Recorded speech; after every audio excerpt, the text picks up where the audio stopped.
অদ্বৈত আচার্যের ডাক পৌঁছে গেল সেই বৈকুণ্ঠে। অনন্ত শয্যায় নারায়ণ লক্ষ্মী ছিলেন পদসেবায় রত।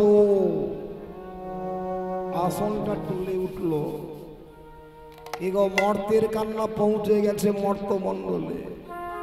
তার মানে আমরা যদি একনিষ্ঠ ভাবে ভগবানকে ডাকি, ভগবান নিশ্চয়ই আমাদের ডাকে সাড়া দেবে।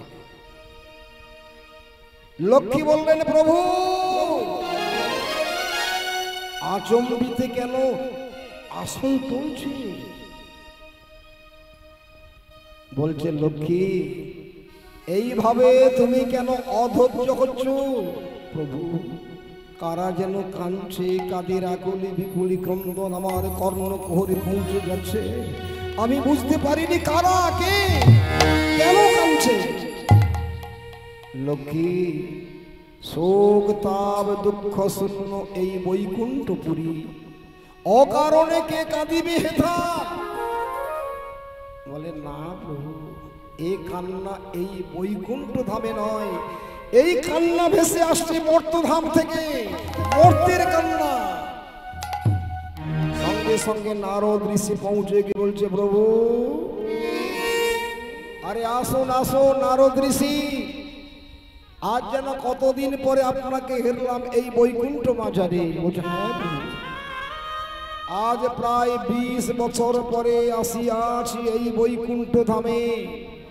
যেতে হবে ওই কলির বৃন্দাবন নবদ্বীপ ধামে। ওখানে নারী কাঁদে, শিশু কাঁদে, কাঁদে ভক্ত কুল। ত্রাসে ত্রাসে ত্রাসিত আজ সমস্ত বৈষ্ণব সমাজ, সমস্ত ভক্ত সমাজ।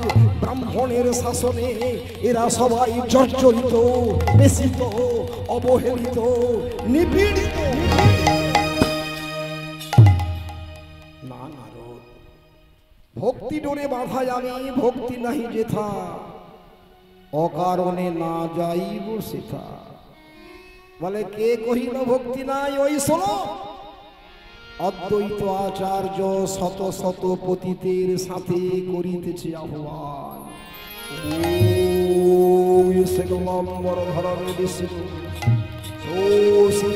চতুর্ভুজান প্রসন্ন বদনায় ধ্যায় সর্ব বিঘ্ন বিস্ময়ে জয় ব্রহ্মা বরুণং রুদ্রমরুত সম্বন্তি দিব্যৈ বেদৈ সংকল্পদ্রবণি সদদায় নিজং সমগা অবস্থিত জগতে নমো সাপসন্তি জং যোগিনাং নসামি নমিষাসু ভবন তস্मै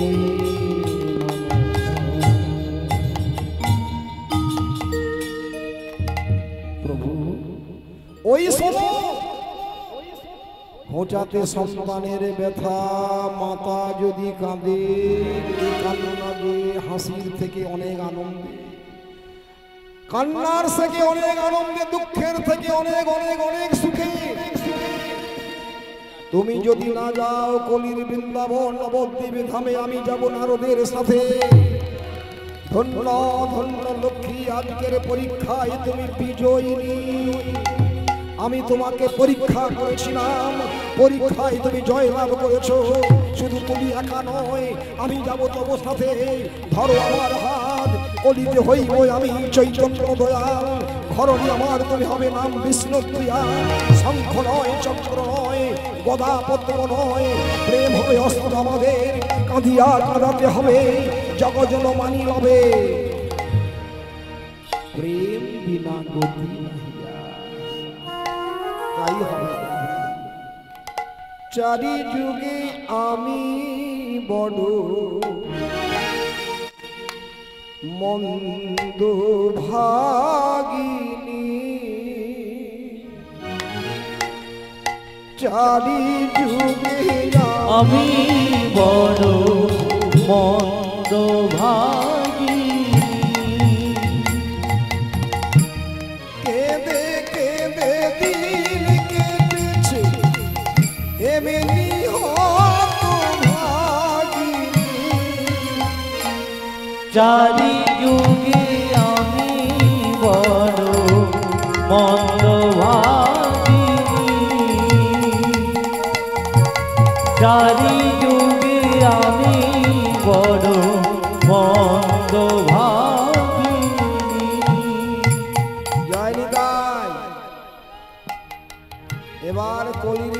বৃন্দাবন নবদ্বীপ ধামে লক্ষ্মী এবং নারায়ণ নেমে এলেন। কি গো, কলির বৃন্দাবন কাকে বলছে? মায়েরা কথাগুলো শোনা যাচ্ছে তো? স্পষ্টভাবে শুনছেন তো? এবার প্রশ্ন আসছে, বলুন কলির বৃন্দাবন কাকে বলছে? কোন জায়গাটাকে বলছে? নারদ ঋষি কলির বৃন্দাবন নবদ্বীপকে বলছে। কলির বৃন্দাবন যেখানে ভক্ত সমাগম, সেই জায়গাটাকে বলছে নাকি? সেই জন্য বললেন কলির বৃন্দাবন নবদ্বীপ ধামে কিসের অত্যাচার, কিসের ঝঞ্ঝাট, কিসের অসুবিধা হচ্ছে নাকি? বলে ভক্ত সমাজ কার জন্য জর্জরিত জানো? ওখানে আমার জগন্নাথ মাধব, যাকে বলা হয় জগাই মাধাই। তো জগাই মাধাই ওরা কি বলা বলি করছে জানেন? এখন জগন্নাথ মাধবকে বলছে, মাধব আজকে আমাদের সারা দিনটা বোধহয় মাটি হয়ে যাবে। সকাল থেকে শয্যা ত্যাগ করেছি, এখন পথে বেরোলাম, না কাটলাম কোনো সন্ন্যাসীর টিকি, আর না খাওয়ালাম কোনো বৈষ্ণব ঠাকুরকে মদ, না কাটলাম কোনো বৈষ্ণবের টিকি, না খাওয়ালাম কোনো সন্ন্যাসীকে মদ। আর এমন সময় একটা ধ্বনি শোনা যাচ্ছে, কি বলে, নয়ন কি সরয়ে গৌরাঙ্গ সুন্দর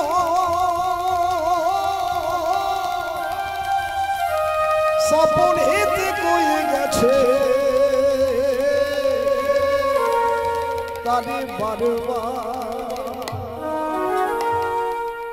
নয়ন কি সরয়াকে গৌরাঙ্গ সুন্দর স্বপনেতে কই গেছে তারে বারবার।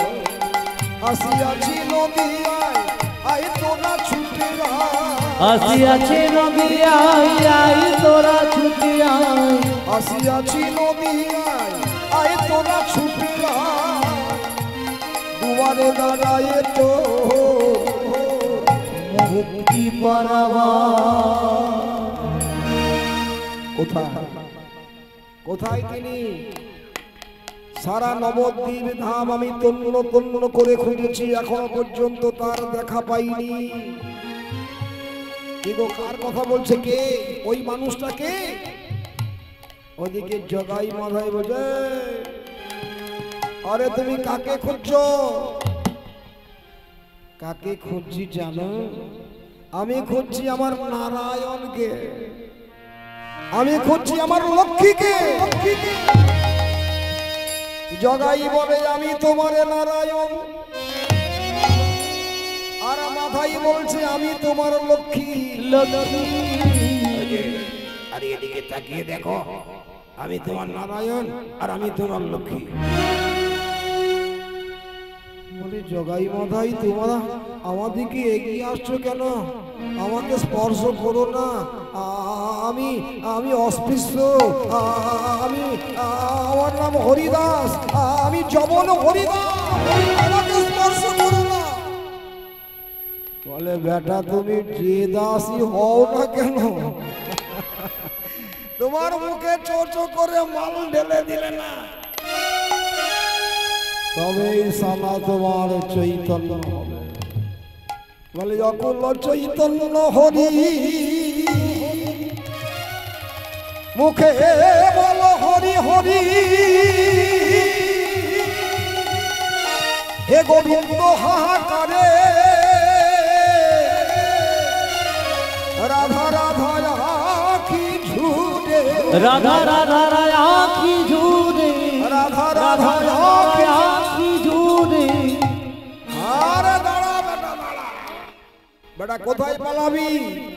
কি গো, যে মানুষটা একটু নাম সংকীর্তন করতে এসেছিল, নগরে নগরে নাম প্রচার করতে এসেছিল, তার নামটা কি? সে হচ্ছে হরিদাস। কেউ বলে যবন হরিদাস, কেউ বলে ব্রহ্ম হরিদাস, আবার কেউ বলে নামাচার্য হরিদাস। হরিদাস নিশ্চিন্তে নাম করতে পারল না। ওদিকে আমার অদ্বৈত আচার্য ছুটে এসে বলছে না না না। আজ প্রায় 20 বছর ধরে ডাকছি ভগবান নারায়ণকে, ভগবান নারায়ণের কৃপা হয়নি। শ্রীবাস ঠাকুর, আমি কত আশা করেছিলাম ভগবান নারায়ণকে আমি এই মর্তমণ্ডলে নিয়ে আসবো, কিন্তু আমার মন বলছে আমি ভগবানকে এই মর্তমণ্ডলে বোধহয় নিয়ে আসতে পারবো না। কেন পারবো? আমার ভক্তি নাই, আমার প্রেম নাই, আমার বিশ্বাস নাই। আমি যে আধাম ডাকার মতো ক্ষমতা আমার নাই। সেই জন্য বোধহয় ভগবান নারায়ণ আমাদের ডাকে সাড়া দিল না। এদিকে শ্রীবাস ঠাকুর বললেন, আচার্যদেব, আপনি যে ভগবান নারায়ণের কথা বলছেন, ভগবান নারায়ণ তো এসে গেছে। কোথায়? আপনি জানেন না? এই কলির বৃন্দাবন নবদ্বীপ ধামে এসেছে আমাদের ভগবান নারায়ণ। শ্রীবাস, শ্রীবাস, তুমি কার কথা বলছো? শ্রীবাস, আমাদের জগন্নাথ মিশ্রের ছেলে, যিনি আমার সচির দুলা, যিনি আমাদের নয়নের মণি, যিনি আমাদের নিমাই পুট্টি। একই কথা বলছো শ্রীবাস? নিমাইকে তোমরা ভগবান বলছো? নিমাইকে তোমরা কলির বৃন্দাবনে এসেছে সেই নারায়ণ বলছো? আমি বিশ্বাস করি না। নিমাই পণ্ডিত হতে পারে, কিন্তু ভগবান হতে পারে না। আপনি ভুল ভেবেছেন আচার্যদেব। যিনি সত্য যুগে নারায়ণ, ত্রেতা যুগে রাম, দ্বাপর যুগে কৃষ্ণ, উনি আমাদের এই কলি যুগে চৈতন্য রূপে নিমাই রূপে এসেছেন এই নবদ্বীপ ধামে। তবে শুধু নারায়ণ একা আসেননি, কৃপা করে তার কাছে যিনি সর্বক্ষণ থাকে, তার সহধর্মিনী যার নাম লক্ষ্মী ঠাকুরানী, উনিও কৃপা করে এসেছেন এই জগতের বুকে, এই কলির বৃন্দাবনে, যার নাম বিষ্ণুপ্রিয়া। এতক্ষণে তুমি ঠিকই কথা বলেছ শ্রীবাস। আমি একদিন সনাতনের বাড়ি হয়ে এসেছিলাম। ওই সনাতনের মেয়েটা মাত্র 5 বছরে বাহু তুলে হরিনাম করছে। আমি মন্ত্রমুগ্ধের মতো তার কাছে ছুটে গেলাম। তার এত সুন্দর নামের ধ্বনি, তার মুখে ছিল অপূর্ব হাসি, আর চোখে ছিল তার অশ্রুধারা। ভাবে বিভোর হয়ে দুটি বাহু তুলে হরি হরি বলছে। আমি মন্ত্রমুগ্ধের মতো তার কাছে ছুটে গিয়ে তার পা দুটো জড়িয়ে ধরে বলেছিলাম, তুমি কে? জানো শ্রীবাস, ওই ছোট্ট মেয়েটা আমাকে উত্তরে দিয়েছিল, আমি তোমার মা। এখন আমি স্পষ্ট ভাবে বুঝতে পেরেছি, ও শুধু আমার মা নয়, তোমার মা নয়, ও যে জগতের মা, জগৎ জননী, শক্তিদায়িনী, বিশ্ব প্রসবিনী, আমাদের জন্মদাত্রী মা এসেছে। চলো সারা নবদ্বীপের নরনারীকে খবর দিতে হবে। শুধু নারায়ণকে ধরতে হবে না, এবার ধরতে হবে লক্ষ্মী। শুধু শুধু বাবাকে পুজলে হবে না, এবার পূজা করতে হবে মাকে। চলো। এবার এদিকে কি হলো জানেন? কাঞ্চনা এবং বিষ্ণুপ্রিয়া চলেছে গঙ্গার স্নান করছে, গঙ্গার দিকে চলেছে অবগাহন করার জন্যে। আর এদিকে চলেছে আবার অদ্বৈত আচার্য আর শ্রীবাস, দুজনে গিয়ে বিষ্ণুপ্রিয়ার চরণে পুষ্প প্রদান করছে। আর এদিকে সেই পুষ্প প্রদান করা দেখার সঙ্গে সঙ্গে বিষ্ণুপ্রিয়া বললেন, একই হলো আচার্যদেব, একই আপনারা বোধহয় ভুল করছেন, আমাকে আপনারা চিনতে পারছেন না। আমি রাজপণ্ডিত সনাতন মিশ্রের কন্যা, আমার নাম বিষ্ণুপ্রিয়া। তুই যে আমাদের মা, তুই যে আমাদের জন্মদাত্রী মা। কাঞ্চনা, একই হলো, আমি এখন কি দর্শন করেছি? আমার সামনে যেন কত অনাদাতুর অন্ধ খঞ্জ, কত জনের ভিড়। আমি যেন আমার মমতার ভান্ডার উজাড় করে সকলের দুহাত ভরে দিচ্ছি। আমি এখন কি হয়ে গেছি আমি বুঝতে পারি। লক্ষ্মীর কথা তো আর অন্যান্য কেউ জানতে পারবে না, বিষ্ণুপ্রিয়ার কথা তো তার দাসী কাঞ্চনা জানতে পারবে না। ও শুধু দেখছে, কি দেখছে? ওদিকে তাকা। আজ নদীর গাঙ্গে পান দেখেছি, এসেছে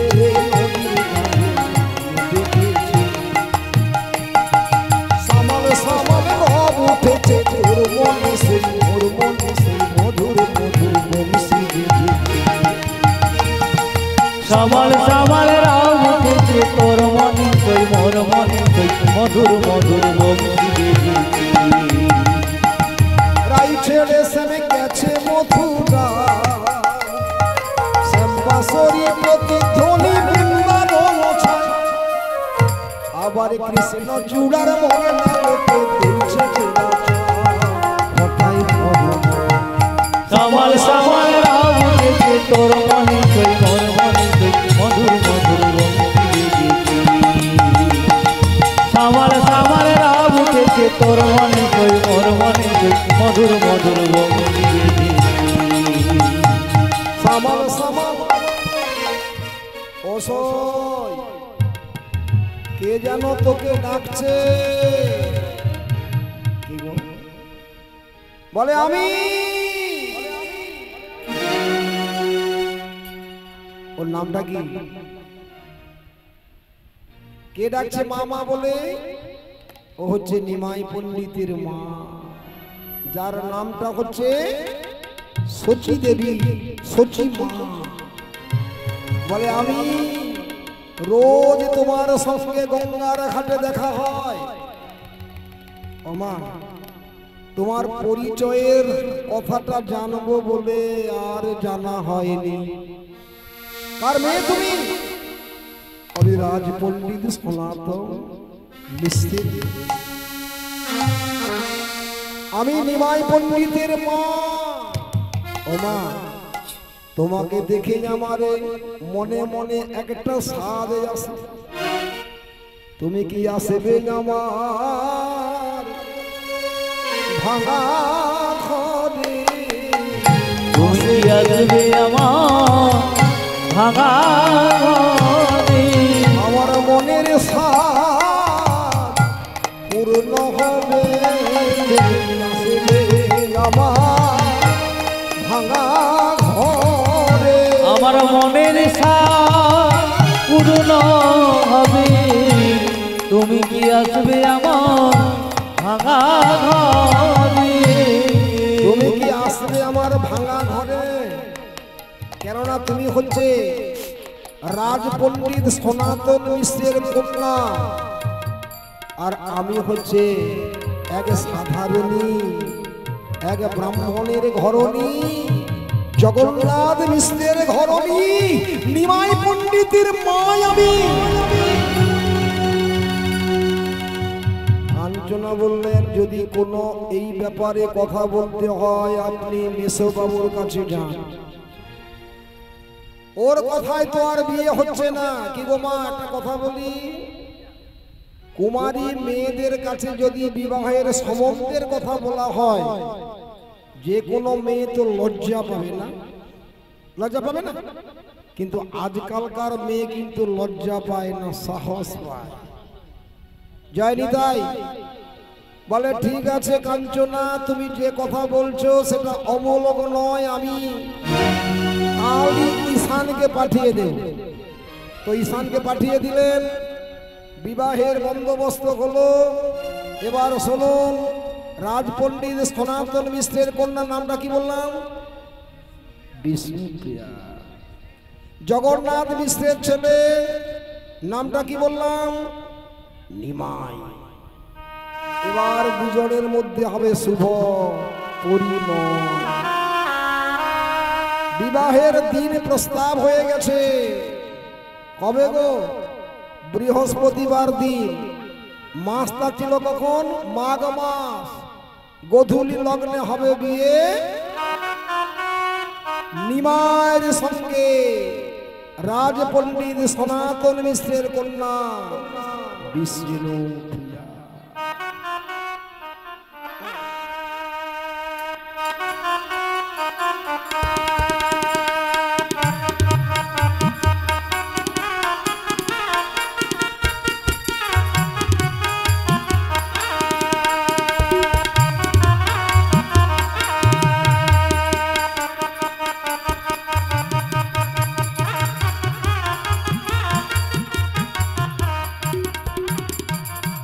জয় নিতাই, একটু হরি ধ্বনি করো। নিতাই গৌর বিমানন্দে হরি হরি হরি হরি হরি।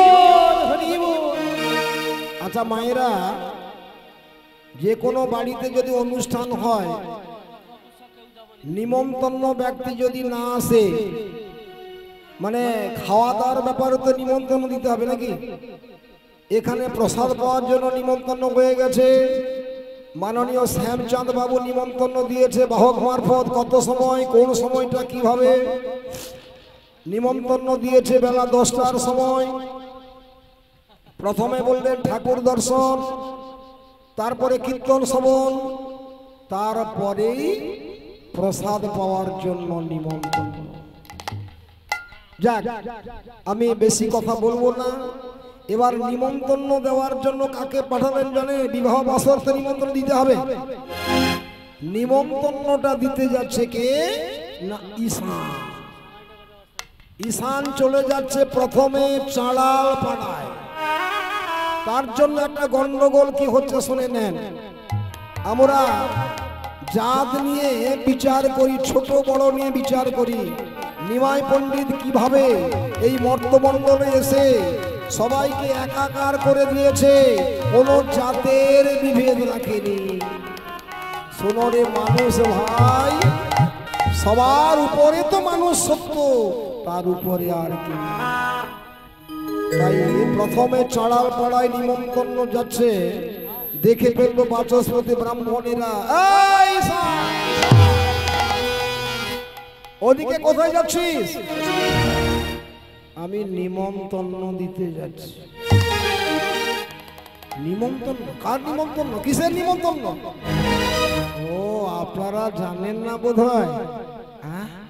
নবদ্বীপে সবাই জানে, সানাই বেজে উঠেছে, নহবত বসেছে, শঙ্খধ্বনি, উলুধ্বনি, সারা নবদ্বীপ একেবারে মো করছে। আর আপনি জানেন না? আমাদের নিমাই পণ্ডিতের বিয়ে, বিয়ে বাড়িতে নিমন্ত্রণ দেওয়ার জন্য আমি যাচ্ছি চাঁড়াল পাড়ার দিকে। চোখটা কপালে উঠে গেল।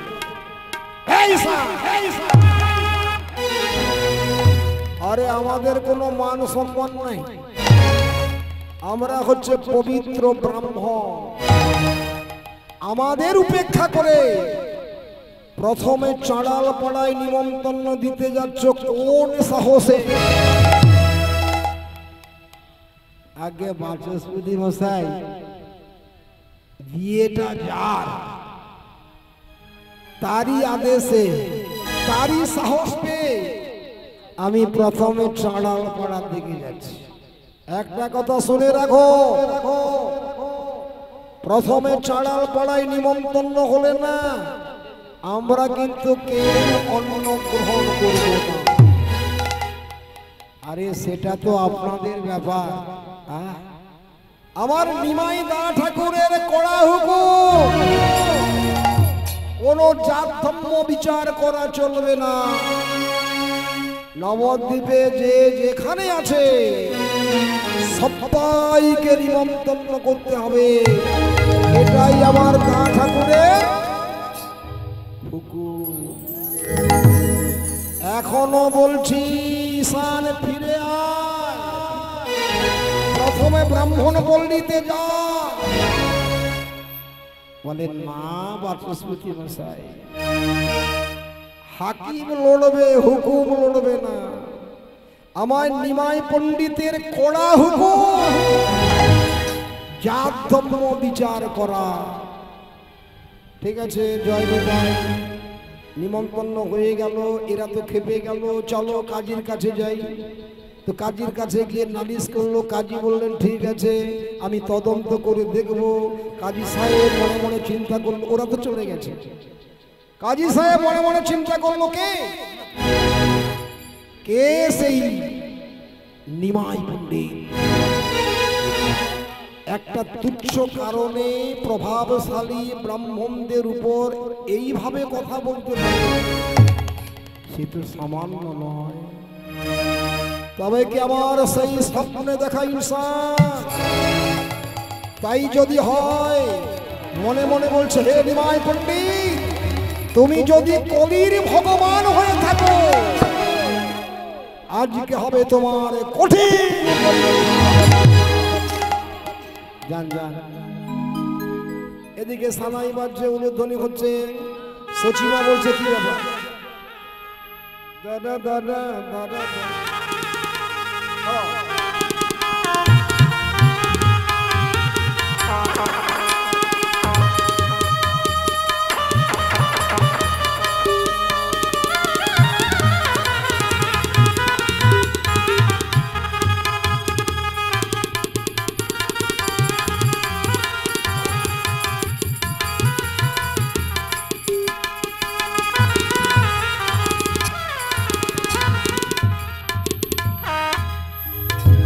আরে কোন দিকে সামলাবো আমি তো ভাবতেই পারছি না।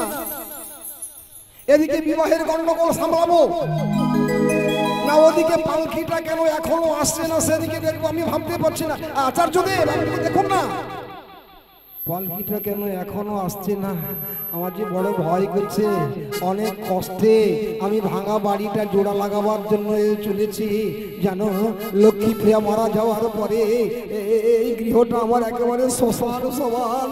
নিমাই পণ্ডিত, নিমাই আমার বাইরে বাইরে টোল আর চতুষ্পটি নিয়ে ঘুরে ঘুরে বেড়ায়।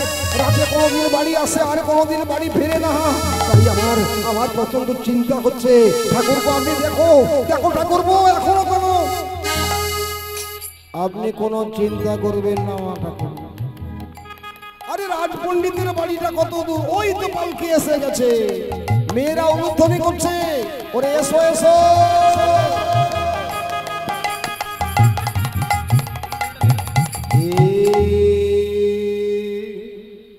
এসো মা লক্ষ্মী, বসো ঘরে, আমারই ঘরে থাকো আলো করে। কি গো, এসো মা লক্ষ্মী, বসো ঘরে, আমার ঘরে থাকো তুমি আলো করে। বৌমা যদি ঠিক মতো বৌমা হয় তবে ঘরটা আলো হবে, আর বৌমা যদি বোমা হয় ঘরটা অন্ধকার হয়ে যাবে। এবার শুনে নেন, বিষ্ণুপ্রিয়া এবং নিমাই পণ্ডিত কি গো বর বধূ দুইজনে পৌঁছে গেল। আমার সবাই তো প্রশংসা করছে, সত্যি যেন লক্ষ্মী আর নারায়ণের মতো। শুধু লক্ষ্মী নারায়ণের মতো নয়, বলে লক্ষ্মী নারায়ণ, লক্ষ্মী নারায়ণ, লক্ষ্মী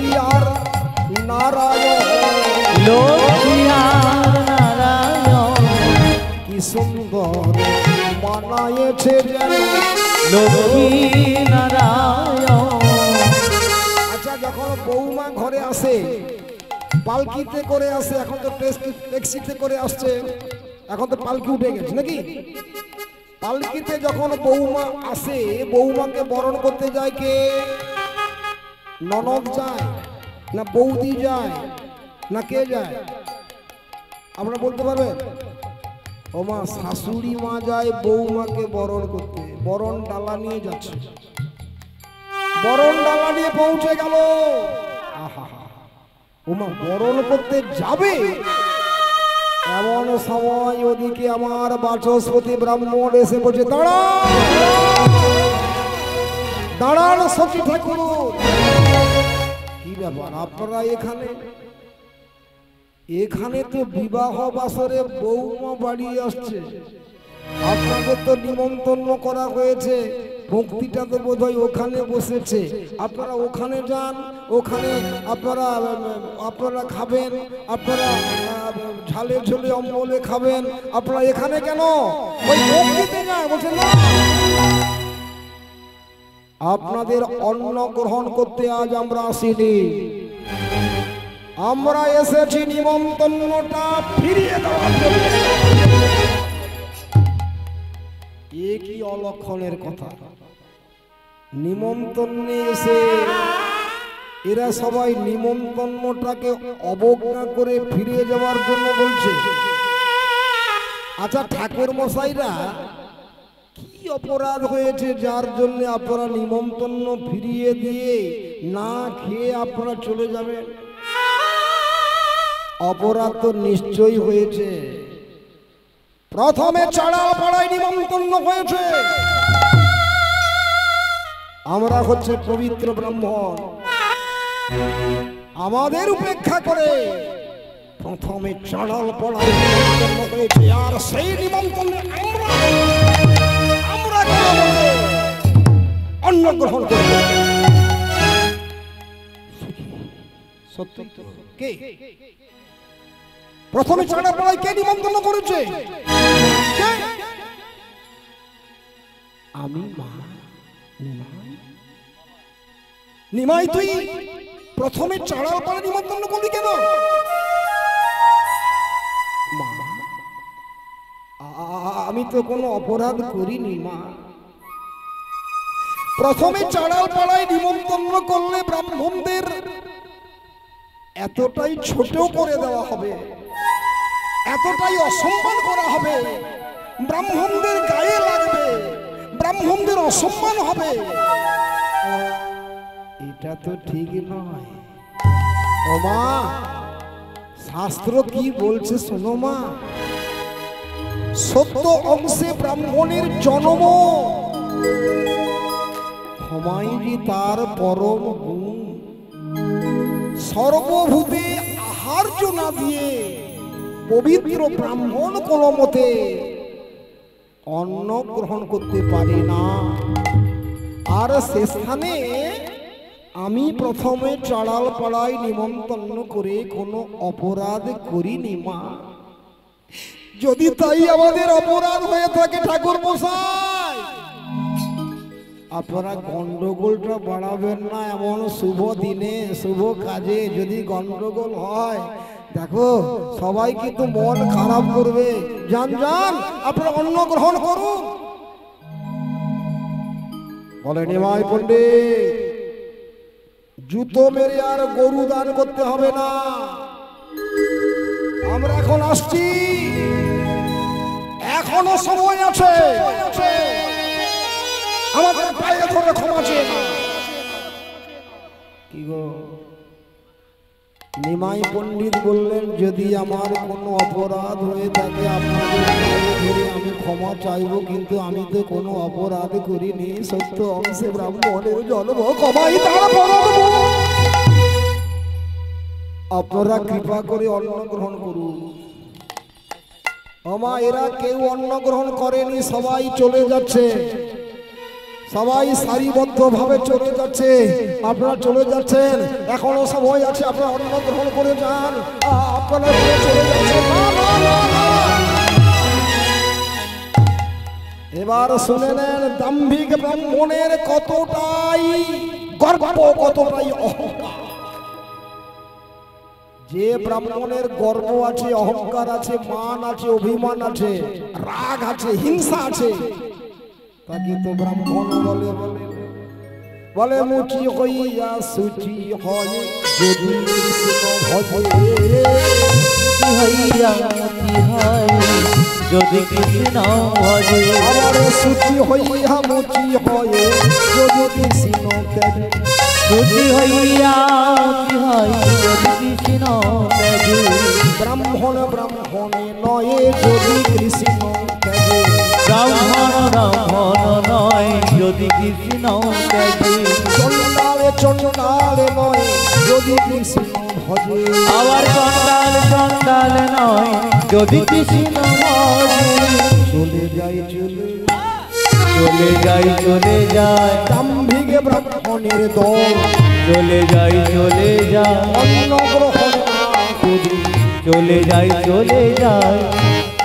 মনটা কিন্তু একটু খারাপ হয়ে গেল।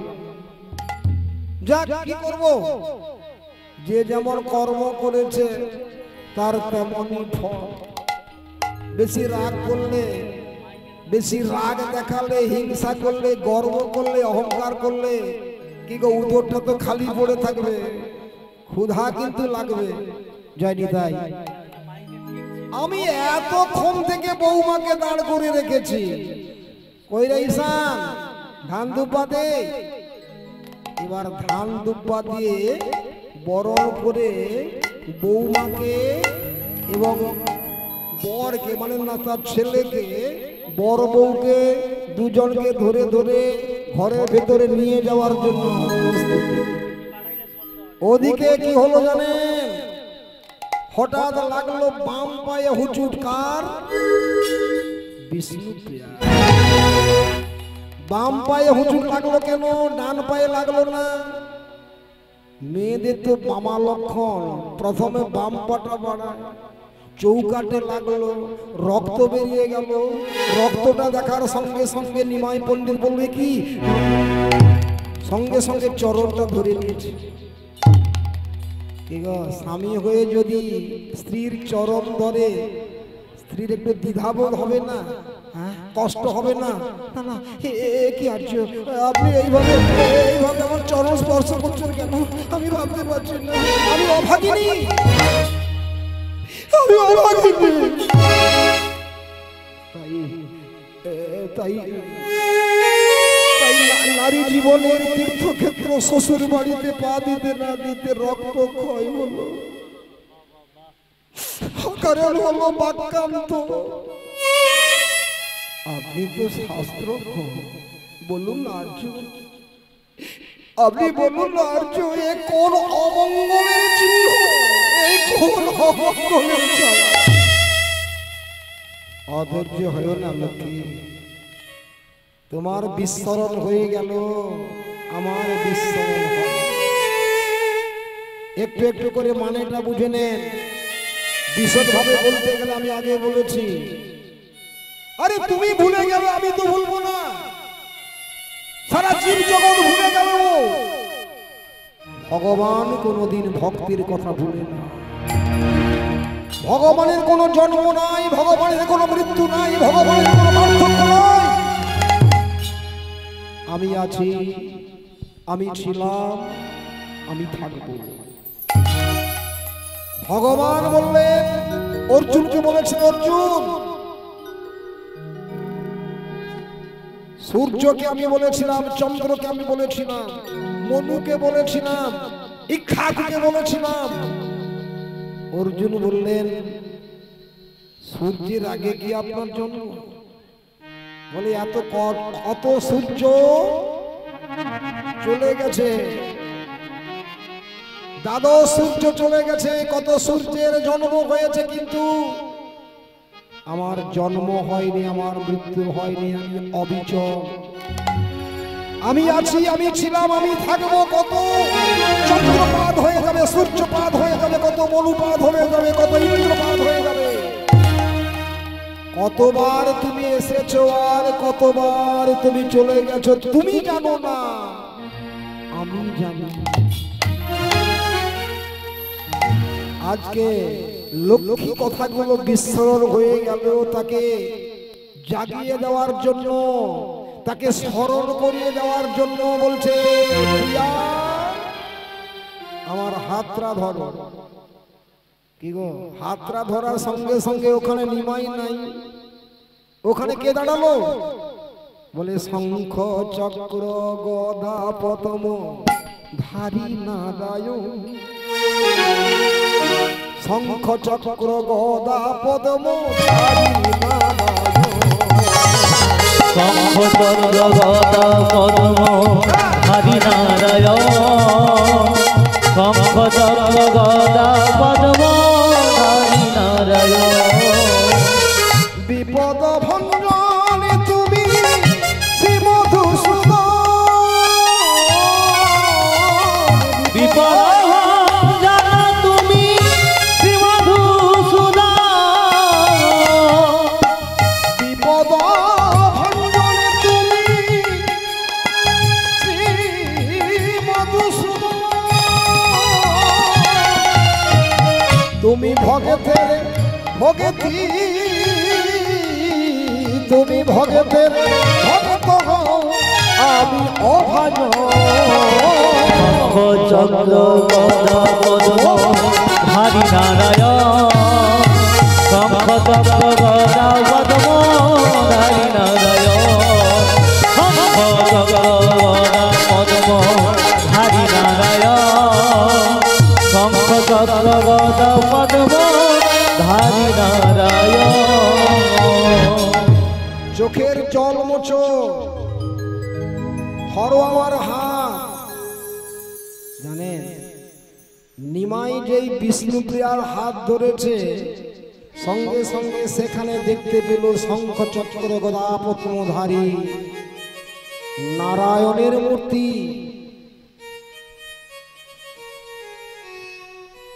কলিতে হইব আমি চৈতন্য দয়াল, ঘরে আমার তুমি হবে নাম বিষ্ণুপ্রিয়া। শঙ্খ চক্র গদা পদ্ম নয়, প্রেম হবে অস্ত্র। মানে কথাগুলো আবার অবগত করিয়ে দিলেন। বিষ্ণুপ্রিয়া তুমি লক্ষ্মী, বিষ্ণুপ্রিয়া আমি শুধু নিমাই নয়, সত্য যুগের নারায়ণ। না, আর কাঁদব না, আর আমি কাঁদব না। পূজার থালায় সাজিয়ে দিলাম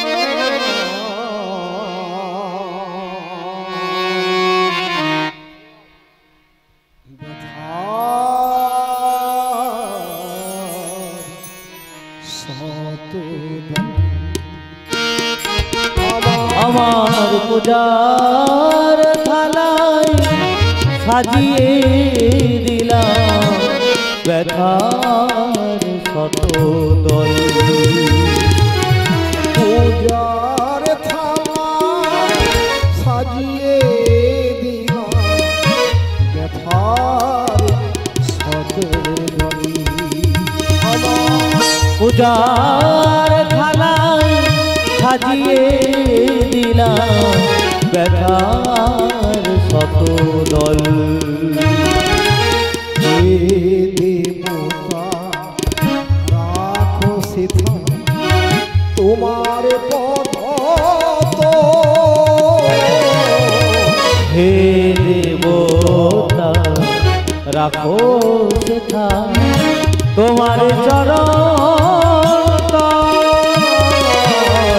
ব্যথার শতদল আমার পূজার থালায় সাজিয়ে দিলাম ব্যথার শতদল। নিবেদনে কুসুম সহ লহ হে নাথ আমায় লহ। নিবেদনের কুসুম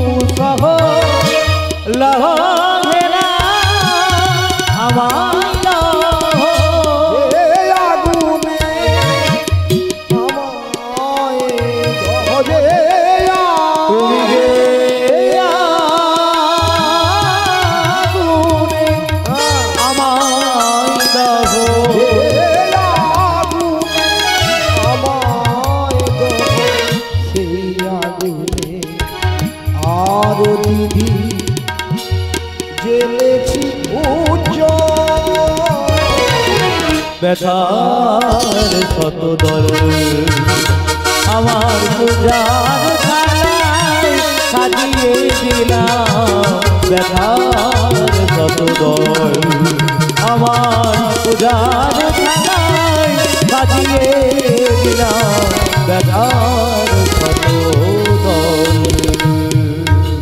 জয় নিতাই গৌর বিষ্ণু প্রিয়া প্রেমানন্দে। হরি হরি বল হরি বল। দুইজনে গেল ঘরের ভেতরে, এইভাবে কিছুদিন কেটে গেল। দেখো এ দুজনের মধ্যে যে এত ভাব, এত ভালোবাসা, এতটাই প্রেম, সবাই তো প্রেমের কথা বোঝে না, সবাই তো ভাবের কথা বোঝে না, সবাই তো মনের কথা বোঝে না। নিমাই পণ্ডিত এবং বিষ্ণুপ্রিয়ার সঙ্গে যে ভাব ভালোবাসা বাইরের কেউ বুঝতে পারেনি। বাইরে যারা ছিল তারা বলা বলি করছে, বিশেষ করে তার বাড়িতে 3 পুরুষের চাকর, নামটা কি বললাম? ঈশান। ঈশান এখন মনে মনে চিন্তা করছে, আমি ভাবতে পারছি না আজকালকার নববধূ বাড়ি এলে তার স্বামী তাকে ছেড়ে এক পাও বাইরে যায় না, ঘরের মধ্যে বেশিরভাগ থাকে কি গো বর আর বউ, মানে স্বামী স্ত্রী দুজনে সর্বদাই গল্প করে, কি কথা বলে কি বলে তারাই জানে। কিন্তু এখন আমি বুঝতে পারছি না, আজ প্রায় 15 দিন হয়ে গেল বিষ্ণুপ্রিয়া বৌদিমণির সঙ্গে আমার নিমাই দা ঠাকুরের কথোপকথন হতে দেখলাম। তার মানে তবে কি আমার নিমাই দা ঠাকুর আমার বিষ্ণুপ্রিয়া বৌদিমণিকে পছন্দ করেনি? ও মা, এরকম সুন্দরী বউ পাওয়া তো মুখের কথা নয়, ভাগ্যের গুণে বৌমা হয় না। সংসার সুন্দর হয় রমণীর গুণে, নাকি? কোকিল সুন্দর হয় সুমধুর গানে, আর একজন যুবক সুন্দর হয় তার চরিত্রের গুণে। তাই বৌমা এত ভালো দেখতে, যে কোনো ব্যক্তি দেখলে নয়ন ফেরাতে পারবে না। আজকে সেই বৌমার সঙ্গে কেন আমার দা ঠাকুর কথা বলছে? আজকে কিন্তু একটা হাসতে নাচতে করবো। দা ঠাকুর, ও দা ঠাকুর, এদিকে বিষ্ণুপ্রিয়া বলেন, ঈশান দা দেখো অকারণে তুমি এইভাবে চিৎকার করছো কেন? উনি এখন বিশ্রাম কক্ষে আছেন। কেউ যদি নিশ্চিন্তে একটু বিশ্রাম করে, আরাম করে, তাকে এইভাবে হাঁক ডাক করলে সে বিরক্তি হবে না? কি বিরক্তি হবে তো?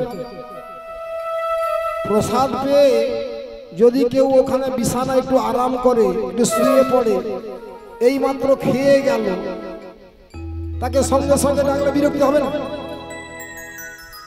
আরে তোমার দা ঠাকুর একটু বিশ্রাম কক্ষে আছে, আমি কোনো কথা শুনবো না। আজকে কিন্তু একটা হেস্ত করবো। ও দা ঠাকুর, সঙ্গে সঙ্গে আমার বেরিয়ে এলো নিমাই, বলে, ঈশান দা তুমি আমায় ডাকলে কেন? ঈশান দা আমায় ডাকলে কেন? বলো বলো আমায় তুমি ডাকলে কেন? বলো বলো আমায় তুমি ডাকলে কেন? আরে ডাকার কারণটা হচ্ছে একটা কথা, কিন্তু আজকে না বলে পাচ্ছি না। আরে এই নবদ্বীপে তোমাকে সবাই পণ্ডিত বলে তো নাকি? আরে কথা বলো। সবাই পণ্ডিত বললো, আমি বলবো তুমি পণ্ডিত নয়, তুমি মুখ্যু। আমি মুখ্যু কেন? মুখ্যু কেন বলছি শোনো না। যে বেটা ছেলে এরকম সুন্দর পরীর মতো বউয়ের মুখপানে না তাকিয়ে শুকনো পুঁথির দিকে মুখটা গুঁজে চোখটা গুঁজে পড়ে থাকে, তাকে নবদ্বীপের সবাই পণ্ডিত বললেও আমি কিন্তু পণ্ডিত বলবো না, আমি তাকে বলবো মুখ্য। ঈশানদা আমিও ভেবেছিলাম কি নয় কি।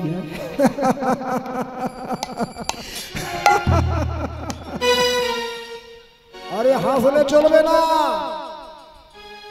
এদিকে আবার বিষ্ণুপ্রিয়া বলছে পণ্ডিত মশাই এই যে হাতে তোমার কিসের পুঁথি? ও এই পুঁথির কথা বলছো? এই পুঁথি হচ্ছে গীত গোবিন্দম, জয়দেবের লেখা কাব্য। ও জয়দেবের লেখা সেই গীত গোবিন্দম।